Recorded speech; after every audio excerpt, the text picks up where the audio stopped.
Samedi 9 juin 2018, Diane Ducret était l'invitée de Laurent Ruquier dans On n'est pas couché sur France 2.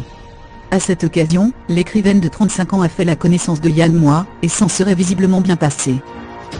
Alors qu'elle venait promouvoir son livre, La meilleure façon de marcher est celle du flamant rose, édition Flammarion, Diane Ducret n'a pas mis bien longtemps à découvrir tout le mal que le chroniqueur pensait de son livre, qu'il n'avait d'ailleurs pas fini de lire. Ce n'est ni génial, ni grand, ni vrai. C'est ça le problème que j'ai avec vous, tout sonne faux, je n'ai pas marché du tout. Vous essayez de surjouer l'apitoiement, de surjouer le surjeu, de surjouer le surdoué. Je trouve ça flasque, informe, inintéressant, a-t-il commencé avec force. Et de poursuivre dans sa lancée, est-ce qu'il faudrait infliger à la personne qui vous a infligé son livre la même chose ? C'est-à-dire est-ce qu'on doit, quand on parle d'un livre qu'on a lu, infliger la même correction à la personne qui nous a infligé la lecture de sa longue œuvre ?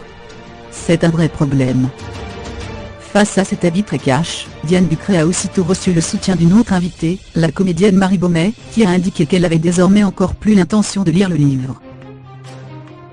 Un soutien aveugle qui a agacé le chroniqueur. S'il y a un truc que je trouve pitoyable dans la vie, c'est la solidarité féminine. Pourquoi est-ce qu'on devrait être solidaire ? Mais oui, c'est un débat de fond. Pourquoi est-ce qu'on devrait être solidaire fémininement par rapport à la lecture ? Que ce soit dans des combats graves, des moments violents de la société, je le conçois, mais la solidarité féminine soit littéraire. Vendredi 8 juin, la veille de la diffusion d'ONPC, Diane Ducret avait souhaité prévenir son public de la scène à laquelle ils allaient assister en tweetant « Demain sur France 2 dans ONPC. J'ai écrit la pire bouse de l'histoire. Je suis la perte de l'humanité. Je mérite qu'on m'inflige de la douleur. Ce doit être vrai puisque Yann Moix le dit. Sans avoir lu. Une invitée me défend ? Cette solidarité féminine est ridicule et fait pitié.